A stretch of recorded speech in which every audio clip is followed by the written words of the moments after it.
Elliot Benjamin, who has kindly agreed to read a statement from Lee of Main 350. Lee is a school teacher, and so he can't be here today, and so we really appreciate Elliot taking the podium on his behalf.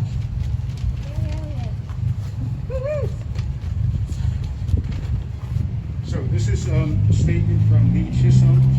He's a climate activist from 350 Main. Just go higher. Okay, this is a statement from Lee.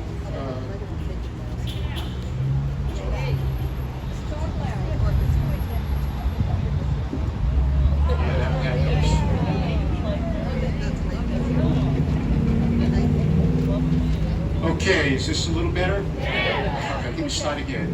So it's by Lee Chisholm. He's a climate activist from 350 Main. Here's what he has to say, which I felt strongly about, that I thought it was important to convey here, so I'm reading this. We're here today, Representative Golden, in front of your office to ask you to vote for the Build Back Better Act. Do so, and through the Act's powerful climate provisions, you put this country squarely on the road to 45% reduction in greenhouse gas emissions by 2030. That's the goal of the Paris Climate Accord.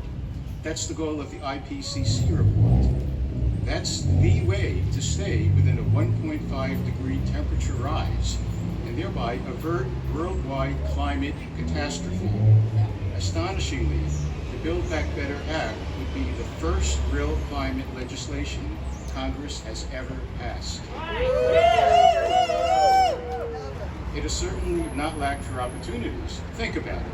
In 2005, Hurricane Katrina slammed into New Orleans, crumbled the levees, and killed over 2,000 mostly black, brown, and poor people.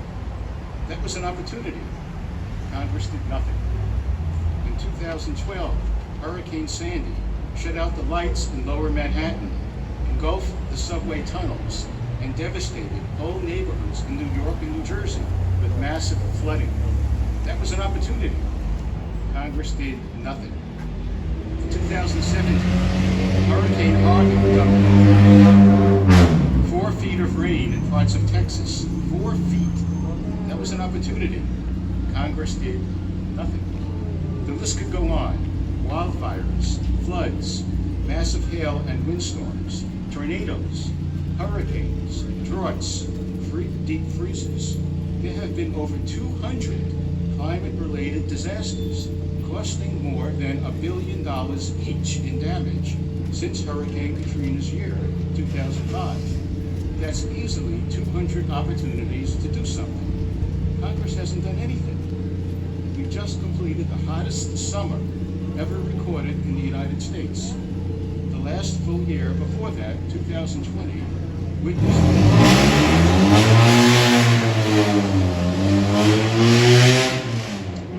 more major weather disasters than in any year previously. 22 of them. And things are just continuing to get worse.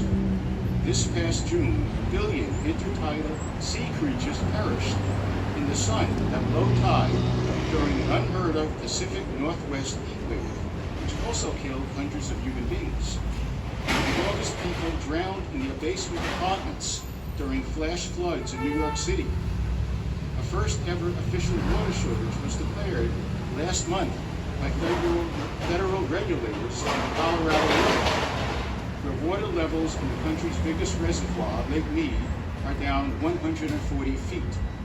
Fires in the Siberian Arctic have been burning throughout the summer. Last winter, a deep freeze in Texas crippled its electric grid, freezing people to death. A massive rainstorm on the uppermost regions of the Greenland ice shelf, over 2 miles above sea level, took place this summer for the first time ever recorded. And also for the first time, smoke drifted over the North Pole. The Build Back Better Act is a unique opportunity for all of us. Its climate provisions are strong enough to set us on the road to achieving the goals of the Paris Climate Accord. The slim Democratic majority of which you, Representative Golden, are a part needs every voice. It needs your voice. If we fail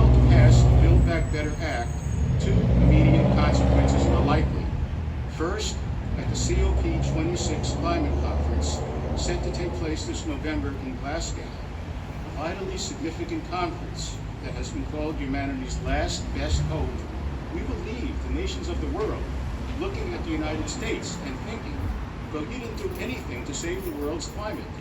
Why should we? And without our participation, they might not. Second, throughout the 2022 election season, which will get into high gear soon after Christmas, the climate-denying Republican Party will point to the Democrats and say, see, they are a feckless lot, they didn't do anything at all. Vote for us. And absent passage of the Build Back Better Act, it seems to me more likely than not that people will vote for them. Then for another 2 years, 4 years, 6 years, for who knows howsoever many years, Congress will do nothing. And it will be just too late. So, Congressman Golden, please. This is what we're doing, is on climate control. So I just figured that I'd throw that in there to know that we're trying to do our part. Absolutely, thank you very much. And to finish up, Congressman Golden, please, we need your vote. Humanity needs your vote. The world's children, all nature need your vote. Thank you, and thank you, Lee.